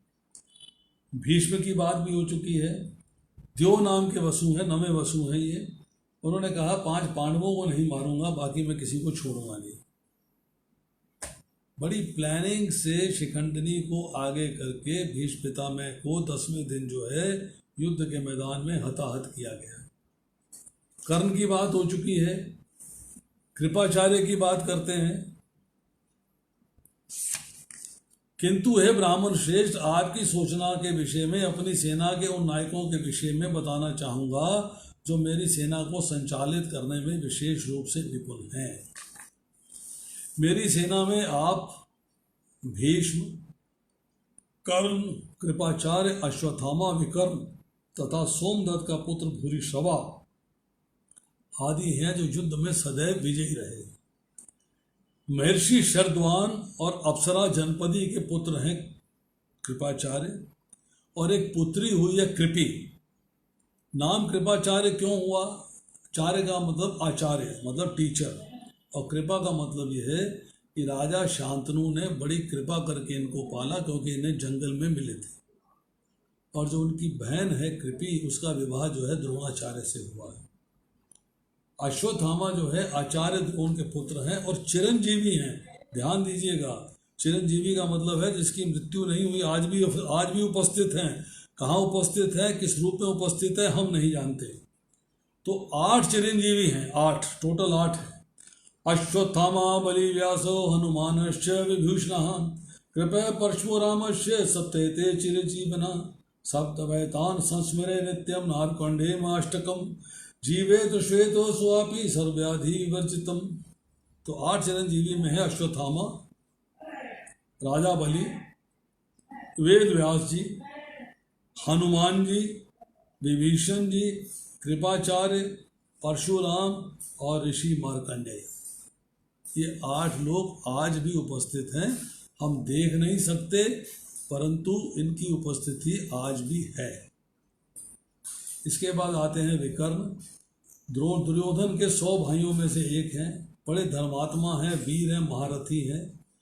द्रौपदी ने जब प्रश्न किया कि मैं हारी गई कि नहीं हारी गई, तो 2 ही लोगों ने द्रौपदी को सपोर्ट किया था, एक विदुर और दूसरे विकर्ण। द्रौपदी का साथ दिया, कहा तुम हारी नहीं गई। पति जब हार चुका है उसको अधिकार नहीं है पत्नी को दांव में लगा सके। सोमदत्ती की चर्चा आ रही है। सोमदत्त के पुत्र हैं भूरिश्रवा। भूरिश्रवा का दूसरा नाम सोमदत्ती है। शांतनु के बड़े भाई माहिक के पौत्र हैं और राजा सात्यकी के हाथ मारे गए। अब यहाँ कहते हैं ऐसे अनेक अन्य वीर भी हैं जो मेरे लिए अपना जीवन त्याग करने के लिए उद्यत हैं। वे विविध प्रकार के हथियारों से सुसज्जित हैं और युद्ध विद्या में निपुण। दुर्योधन ने कहा कि ये जो 11 क्षौणी सेना खड़ी है, इसके जो सेना अध्यक्ष हैं, जो वीर हैं, और उनके नीचे जो वीर हैं, ये मेरी तरफ से लड़ने के लिए आए हैं। मतलब मेरे लिए अपने इस युद्ध के अंदर अपने प्राणों का विसर्जन करने के लिए तैयार हैं। ठीक है, इनके पास बहुत वैरायटी के हथियार हैं, युद्ध विद्या में निपुण हैं, परंतु जीवन त्याग करने के लिए तैयार है, सेक्रीफाइस करने के लिए तैयार है। किसके लिए? मेरे लिए। ये शो करता है कि दुर्योधन ने जिन दिनों पांडव लोग जो है 12 साल वनवास में थे और 1 साल अज्ञातवास में थे, पॉलिटिक्स लगा के, राजनीति, कूटनीति लगा के उसने किसी तरीके से लोगों को इम्प्रेस करके और वहाँ से 9 क्षौणी सेना का इंतजाम कर लिया। 10वें श्लोक में कहते हैं हमारी शक्ति अपरिमेय है, हम सब पितामह द्वारा भली भांति संरक्षित हैं, जबकि पांडवों की शक्ति भीष्म द्वारा भली भांति संरक्षित होकर भी सीमित है। मतलब पांडवों की शक्ति तो बता दी लिमिटेड, और अपनी शक्ति बता दी अपरिमेय, जिसको नापा नहीं जा सकता। अपरिमेय जिसका माप नहीं हो सकता, जिसको नापा नहीं जा सकता। अब यहां अपर्याप्तम शब्द आया है, अपर्याप्तम, इनसफिशियंट। अरे तुम्हारी सेना 4 अक्षौणी अधिक है, फिर भी तुम उसे इनसफिशियंट कहते हो, क्यों? क्या बात है पांडव कौरवों के मन में, दुर्योधन के मन में क्या बात है? उसने कहा है कि हमारी सेना जो है वो पांडवों पे विजय प्राप्त करने को असमर्थ है। नंबर 1, हमारी सेना में एकता नहीं है, निर्भयता नहीं है, निसंकोचता नहीं है, आपस में मतभेद है। भीष्म और द्रोण दोनों तरफ के पक्षपाती हैं। भीष्म जो है कृष्ण के भक्त हैं, युधिष्ठिर का आदर करते हैं, अर्जुन से स्नेह करते हैं, पांडवों का भला चाहते हैं, इसलिए अपनी शक्ति उसने सीमित बताई और पांडवों की पर्याप्त बताई, सफिशिएंट है। उसका कारण क्या बताया? एक तो संगठित है, मतभेद नहीं है, एक पक्ष है, और भीम जो है हमेशा मेरे को हराता आया। दुर्योधन को पता है मैं भीम से कभी जीत नहीं सका, हमेशा मेरे को हराता आया है। और भीम ने प्रतिज्ञा करी है कि 100 के 100 भाइयों को मारेगा, he will kill all 100, छोड़ेगा नहीं किसी को। अरे मैंने उसको जहर दिया तो नहीं मरा, व्रज के समान कठोर है, वारनावत के लाक्षागृह ग्रह में कुछ नहीं हुआ। तो भीष्म को भीम से कंपेयर किया गया है कि भीष्म जो है सेनापति है, सेनापति को हाईलाइट रहना चाहिए। अगर सेनापति स्थान छोड़ देगा तो सेना तितर बितर हो जाएगी, और भीम जो है सेनापति नहीं है, उसको हाईलाइट कर रहे हैं। परंतु अगर अपना स्थान छोड़ के बाएं दाएं भी हो जाता है तो सेना में कोई असर नहीं पड़ता। और आज का आखिरी श्लोक है, अतएव सैन्य व्यूह में अपने अपने मोर्चों पर खड़े रहकर आज सभी पितामह भीष्म की पूरी पूरी सहायता करें। अब पितामह की सहायता करने का क्या मतलब है कि किसी भी तरीके से शिखंडी इनके सामने ना आ पाए, इनको बचा के रखना है। भीष्म पितामह हैं, गुरु हैं, दोनों पांडवों के प्रति, दोनों द्रोणाचार्य का भी और भीष्म का भी पांडवों के प्रति प्रेम है। ये बात दोनों से कह रहा हूं। अब कह रहा है जब हमने चीरहरण किया था तब द्रोणाचार्य से कह रहा है कि आपने कुछ नहीं कहा, तो क्या वचनबद्ध थे। भीष्म ने भी कुछ नहीं कहा, वचनबद्ध थे, परंतु आप दोनों ने पांडवों को अपनी मृत्यु का तरीका बता दिया। द्रोणाचार्य ने बता दिया अगर कोई शोक समाचार मुझे सुनाई देगा तो मैं अस्त्र शस्त्र त्याग दूंगा, तब मेरा वध किया जा सकता है। तो द्रोणाचार्य के मन में पांडवों के प्रति कहीं मोह न आ जाए, अतः वो द्रोणाचार्य का मान कर रहे हैं और रिक्वेस्ट कर रहे हैं कि भीष्म को शिखंडी से बचा के रखा जाए। तो ये थे आज तक के 11 श्लोक। अगली बार चर्चा करेंगे 12वें श्लोक से आगे। पहले अध्याय के अंदर जो है बेसिकली जो प्रिल्यूड है वो है, और ये बताया गया है कि इन सब बातों का वर्णन जो है जब धृतराष्ट्र को हो रहा है तो धृतराष्ट्र के मन में घबराहट पैदा हो रही है। स्टोरी पता लग रही है तो उसके मन में घबराहट पैदा हो रही है। अब जब आगे कथा चलेगी इसी अध्याय के अंदर जो है समस्या आएगी कि जब अर्जुन जो है अपने धनुष को रख देगा, गांडीव को रख देगा और कहेगा अब मैं युद्ध नहीं करूंगा, और आंसू बहाने लगेगा, पाप हो गया है, अवस्था नष्ट हो गई है, कुल धर्म नष्ट हो गया है, बहुत सारे बहाने बनाएगा कि उसको अब जो है अपने कुटुंबियों को ना मारना पड़े और युद्ध जो है ना करना पड़े। अब आज से 14 दिन के बाद कथा करेंगे, फिर 1 हफ्ता छोड़ के, और अगले श्लोक होंगे 12 से आगे तक। आज किसी का कोई प्रश्न है तो पूछ सकता है। Any question? हरे कृष्ण। हरे कृष्णा प्रभु जी। यस प्रभु, कौन बोल रहे हैं? प्रभु जी मैं अमित सेठी बोल रहा हूँ। हाँ जी अमित सेठी जी बोलो। हाँ जी प्रभु जी, बहुत डिटेल्ड बैकग्राउंड आपने बताया, थैंक यू। कई सारे नाम आपने लिए इस बैकग्राउंड को बताते हुए, तो जो है बहुत डिटेल पता चली। प्रभु जी आपने ना बैकग्राउंड बताते हुए एक गंधर्व विवाह के बारे में बताया कि सत्यवती और पराशर ऋषि का गंधर्व विवाह हुआ। तो प्रभु जी गंधर्व विवाह के बारे में थोड़ा बताएंगे कि क्या होता है गंधर्व विवाह? स्पेशल इसमें स्पेशल है कुछ? देखिए गंधर्व विवाह एक बड़ी सिंपल बात है। लड़का लड़की राजी तो क्या करेगा काजी। दोनों ने आपस में फैसला किया कि हमें विवाह करना है, मतलब हमें समागम करना है, तो गंधर्व विवाह कहलाता है। जिसमें कोई उसमें जो है एटिकेट, कोई संस्कार, कुछ चीज इन्वॉल्व नहीं होती। दोनों का आपस में मिलन जो है गंधर्व विवाह कहलाता है। हुआ और समाप्त हो गया, बस। This is only A temporary marriage, इसे गंधर्व विवाह कहते हैं।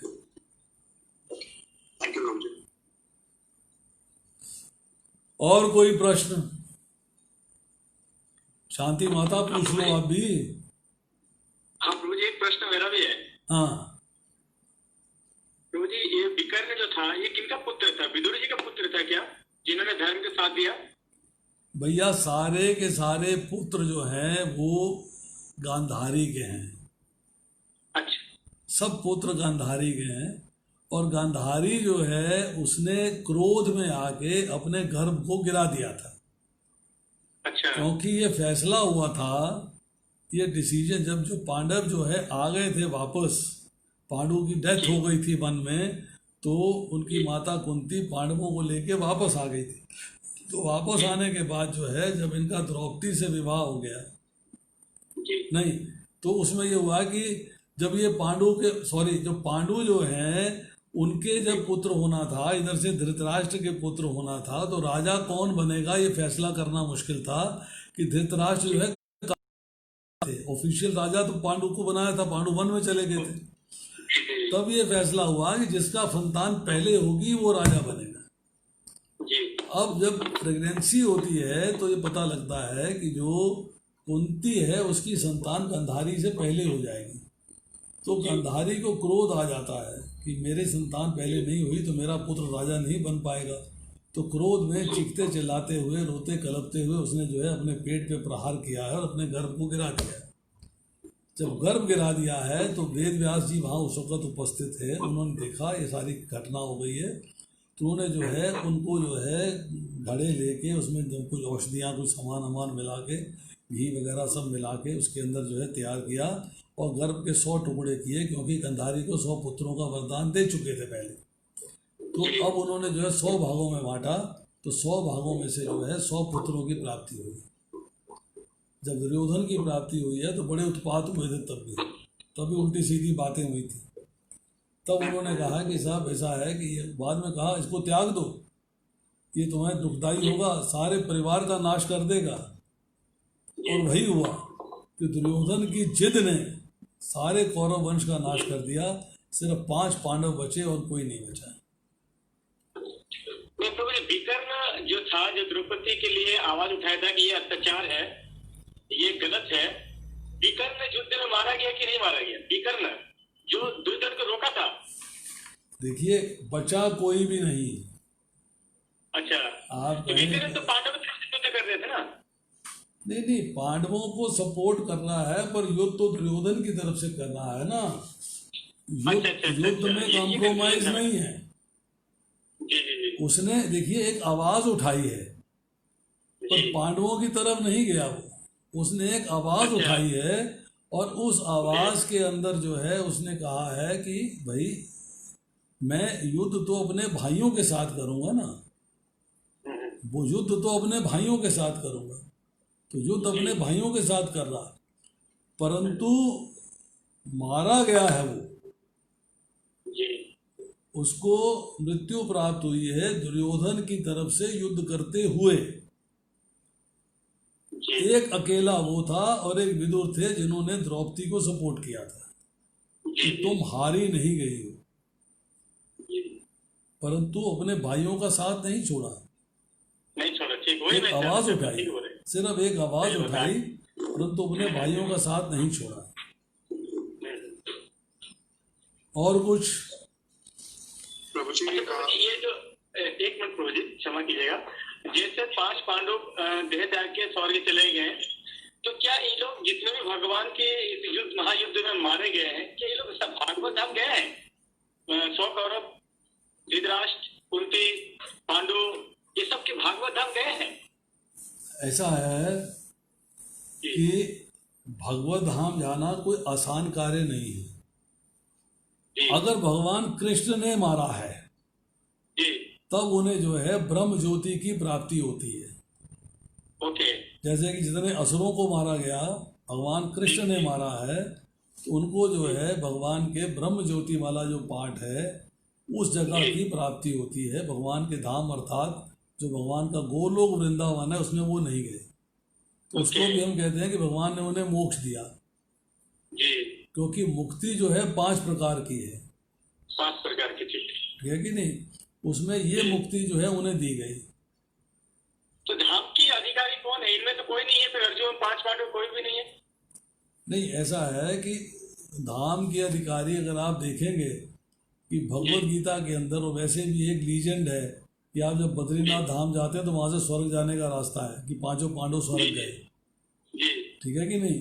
और दूसरे अध्याय के 31 से लेके 38वें श्लोक तक भी चर्चा है कि जी स्वर्ग प्राप्त होगा। जी, भगवान ने उनमें से किसी को भी धाम प्राप्त होने की बात नहीं कही, बट के लिए हाँ, धाम प्राप्त होने का मार्ग बताया है। मत बताया, ठीक है। अर्जुन ने कहा यते चेसी तथा गुरु, मुझे बताइए मुझे क्या करना चाहिए। कार्पण्य दोषो अपद स्वभावा प्रशाम त्वाम धर सम्मूढ़ चेता यच्छेषा निश्चितम ब्रूहि तन्मे शिष्यस्ते हम शादी माम त्वाम प्रपन्नम। मैं आपका समर्पण करता हूँ, मैं आपका शिष्य हूँ, आपका शरणागत हूँ। तो शरणागत तो हुआ नहीं, एक श्लोक के बाद अगली बार कहता है मैं युद्ध नहीं करूंगा। शरणागत कहाँ हुआ? और शरणागत नहीं हुआ है तो अंत में जाके भगवान ने बताया सर्वधर्मा त्यज्यम मामेकम शरणम व्रज, मेरी शरण में आ जा। फिर 74वें श्लोक में चर्चा आती है कृष्य वचनम तवा, कि जैसा आप कहेंगे वैसा मैं करूंगा। तो जो पांडव हैं, जहाँ हालांकि यहाँ पे स्वर्गलोक की प्राप्ति की बात हो रही है, स्वर्गलोक की चर्चा हो रही है, पर वो धाम गए हैं कि नहीं गए हैं इसकी चर्चा कहीं नहीं है। राइटिंग में कहीं चर्चा नहीं है कि इनको धाम की प्राप्ति हुई है। बट वी प्रिज्यूम ये भगवान के भक्त थे इसलिए इन्हें धाम की प्राप्ति हुई है। लिखित में नहीं है, लिखित में नहीं है। सरपालक प्रभु सरपालक प्रभु कमेंट करेंगे अपना। प्रभु जी बोलिए, आप जो बोल रहे हैं। लिखित में है कहीं प्रभु जी?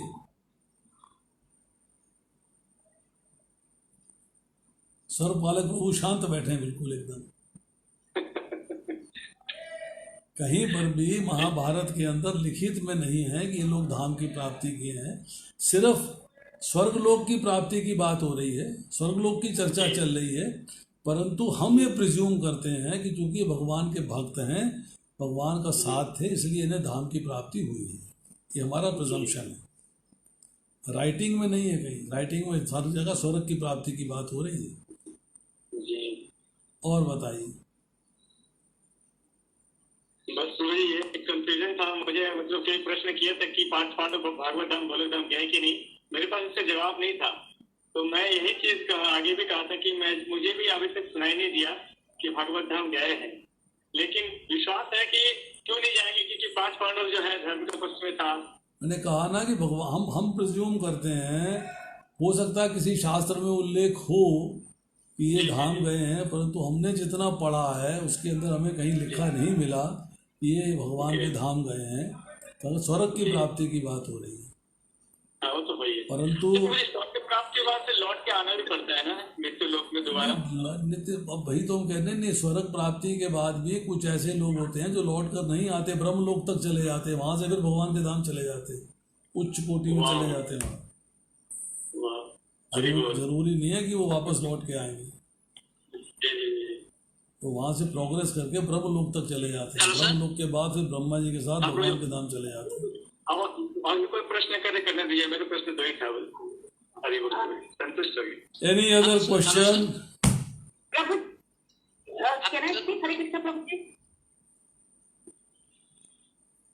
आपकी आवाज नहीं आई साहब। सर यहाँ पे एक कैरेक्टर है सर, विदुर। Hello sir. हाँ जी सर, विदुर सर, उनकी क्या क्वालिफिकेशन और क्या स्पेशलिटी है उनकी, विदुर की सर उनकी क्या मतलब स्पेशलिटी क्या है उनमें? और महाभारत पढ़ी आपने?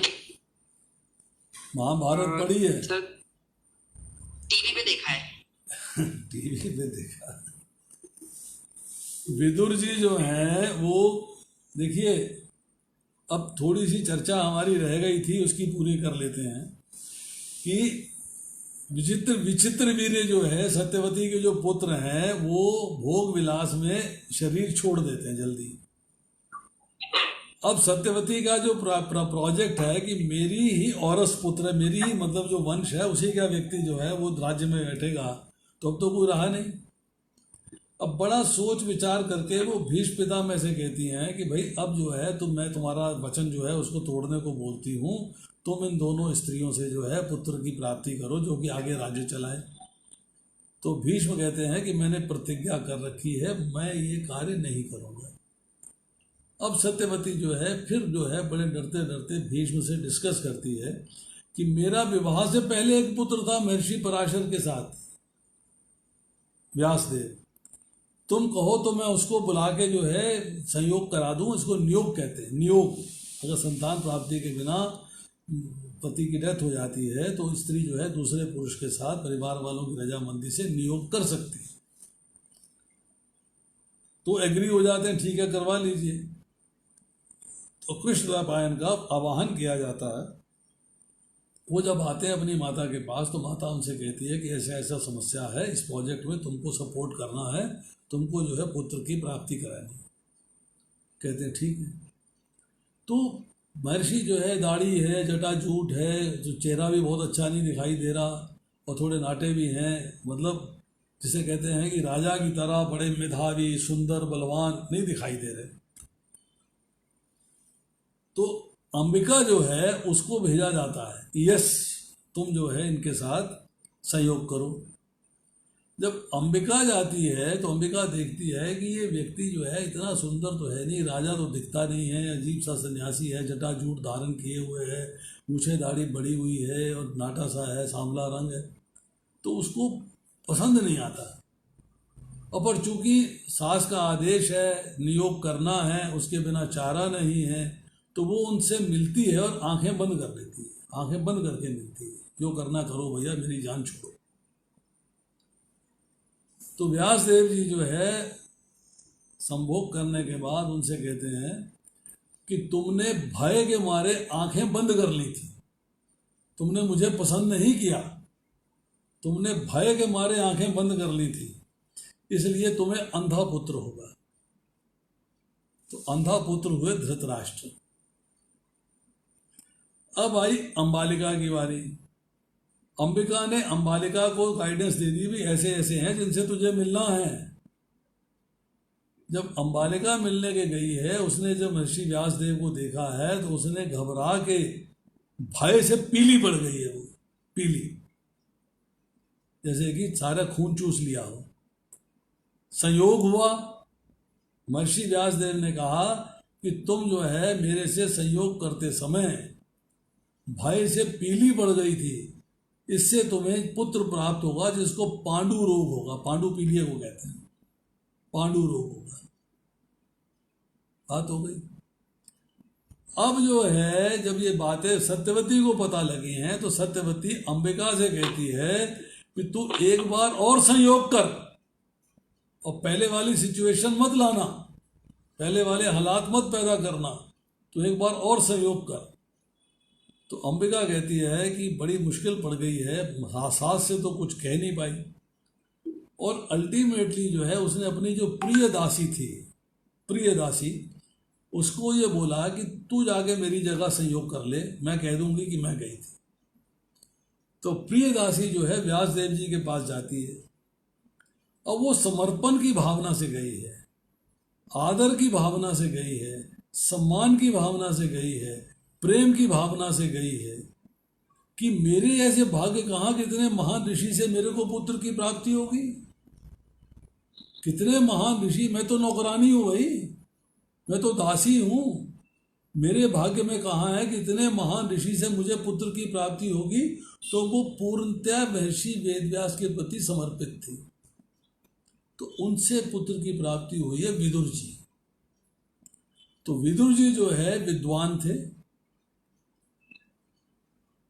बहुत ही इंटेलिजेंट थे, समझदार थे, राजनीति, कूटनीति, शास्त्र नीति सबका ज्ञान रखते थे।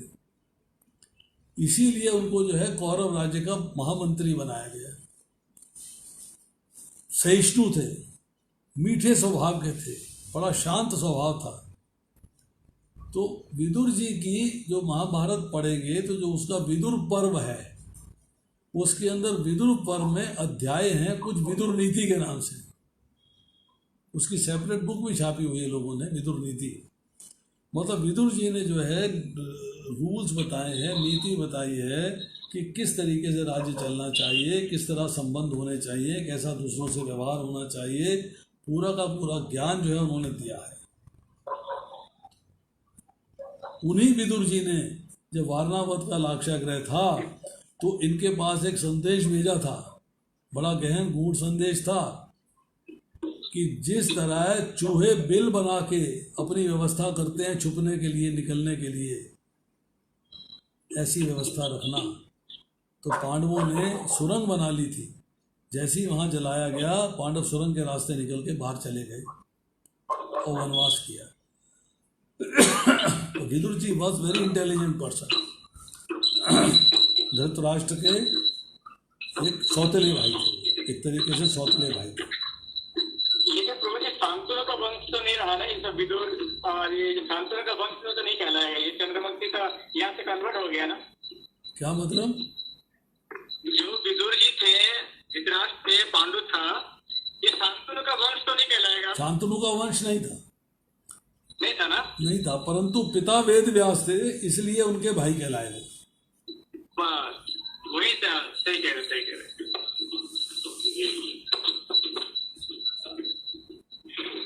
हाँ जी, और कोई?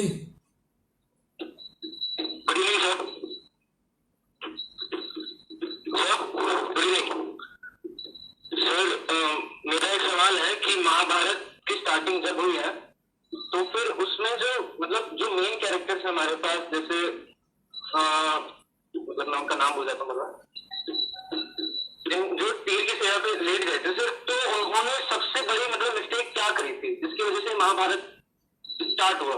गंगापुत्र भीष्म। देखिए ऐसा है, उनकी क्या गलती थी जिनकी वजह से मतलब ये महाभारत पूरा स्टार्ट हो गया, और हमें लाइफ में इनसे क्या सीखने को मिलता है? देखिए महान युद्ध जो हुआ है उसका बैकग्राउंड हमने पिछली बार भी बताया था, पिछली बार शायद तुम नहीं थे, ठीक है? उसको समझने का प्रयास करो। ये बेसिकली एक संघर्ष है अच्छे लोगों में और बुरे लोगों में। ये अच्छे लोग जो हैं वो सहिष्णु हैं और दूसरे लोग जो हैं वो आतताई हैं। ये एक संघर्ष की कथा है, ये कि संघर्ष के अंदर जो है किस तरीके से प्रॉब्लम्स आती हैं और प्रॉब्लम्स का अल्टीमेटली निदान जो है युद्ध के रूप में हुआ है। अगर जो है दुर्योधन समझदारी करता, भीम को विष नहीं देता, वारणावत के लाक्षागृह में जलाता नहीं, तो युद्ध कहाँ से होता? युद्ध होता ही नहीं। उनको उनका हिस्सा मिल जाता, उसको हिस्सा मिल जाता। आज की तारीख में भी कोर्ट में केस पड़े हुए, जमीन के मुकदमे के, मकान के मुकदमे में। गांव में खेत है, खेत में मुकदमा हो रहा है दो भाइयों के बीच में, वो कहता मेरा हिस्सा ज्यादा, बोला मेरा हिस्सा ज्यादा। झगड़े हो रहे नहीं हो रहे? भाई आप व्यवस्था के रूप में अगर दो भाई हैं या तीन भाई हैं, 5 एकड़ जमीन है, तो उसको आपस में इस तरीके से बांट लीजिए, तकलीफ ना हो। नहीं मेरे को फ्रंट की क्यों मिली, उसको बैक की क्यों मिली? उसको समझने का तरीका है, उसको बांटने का तरीका है, उसको करने का तरीका है। वो सब सेटलमेंट करके उसके हिसाब से सेटलमेंट की जा सकती है। पर वहां नहीं हुई। वहां उसने कहा मैं सुई की नोक के बराबर नहीं दूंगा। अहंकार है, लालच है, ग्रीड है, दे देता, क्या परेशानी थी। दूसरा ये बताया है कि जो वाणी है, वाणी जो है किस तरह की होनी चाहिए। द्रौपदी ने या उसकी दासी ने कह दिया अंधे का पुत्र अंधा होता, ना कहती ना हंसती, उसको चुभती नहीं बात, उसको कष्ट नहीं होता। तो ये बताया गया है किस तरीके से किस किस चीज को कंट्रोल में करना चाहिए। इनडायरेक्ट मैसेज देता है ये कि वाणी को वश में रखना चाहिए, व्यवहार को वश में रखना चाहिए, समुचित सुंदर मीठा व्यवहार होना चाहिए। ये सब बातें बताई जा रही हैं।